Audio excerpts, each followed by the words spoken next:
back. You know, when you have problems, you bring in the pets. It always works. Animals bring so much joy to our lives, and these two little critters are looking for some family to adopt them, or maybe somebody that lives on their own that might take them in. And before I go any further, I got to introduce you to our lovely Valerie Kattz, who actually brought in Kattz this morning. And with us is who? Well, I have Nash and you have Crosby. And what happened to Stills and Young? And Stills and Young got adopted. You know, there were 4 others. These little babies were all found abandoned under a house. I mean, how sad is it? And they were tiny little kittens. I mean, they were younger than they are now. And yeah, just found abandoned, no mother in sight, nothing. And luckily, Loving All Animals was able to take them in. And they are still little kittens. I mean, they are still this one's still in the playful area. Oh, this goodness, would be they are. a great kitty cat for children. Absolutely. In fact, you know, we're really hoping that they can go together because they've created a very special bond with each other. They play so well together. If you Nash is just purring away. They have the loudest little motors that I've heard did you in a have while. them with your dogs? Were they around your dogs? They have not been around my dogs, but I do know that they get along, you know, extremely well with people. They get along extremely well with other animals too.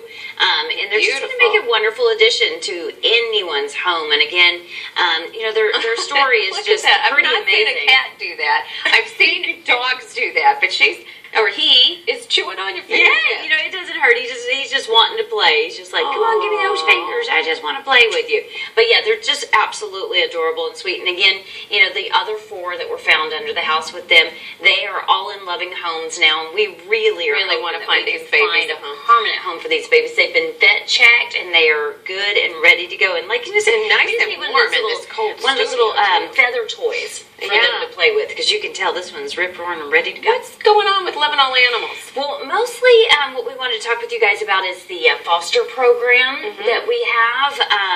You know, what we really need is fosters, and that's because Loving All Animals goes into the shelters. They take out animals from these overcrowded shelters, and that gives the shelter room to bring in more animals. So it saves Because unfortunately, it's one of those situations that never gets better. Ever. Yeah. But what we do with our fosters is something a little different.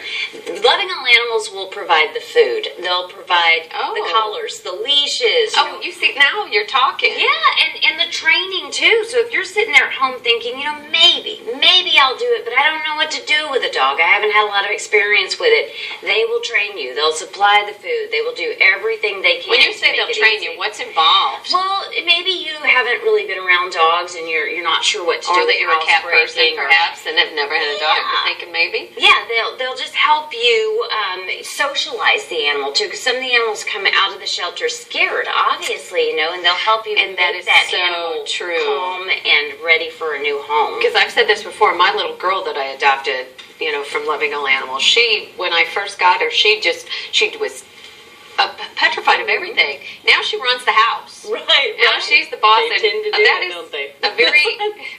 I love this cat. She just wants to get closer and closer to me.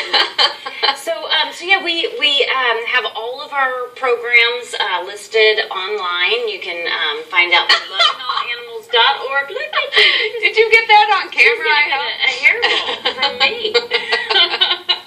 So you can find out more at lovingallanimals.org. Oh, okay. Well, there you have it. There's no excuse not to adopt or to be a foster. Now, you can foster, as you said, just you'll get the training that you need and the supplies. So, and you can always give the pets back, obviously, but sometimes they work their way into your heart. It happens a lot of times. Yes, I know.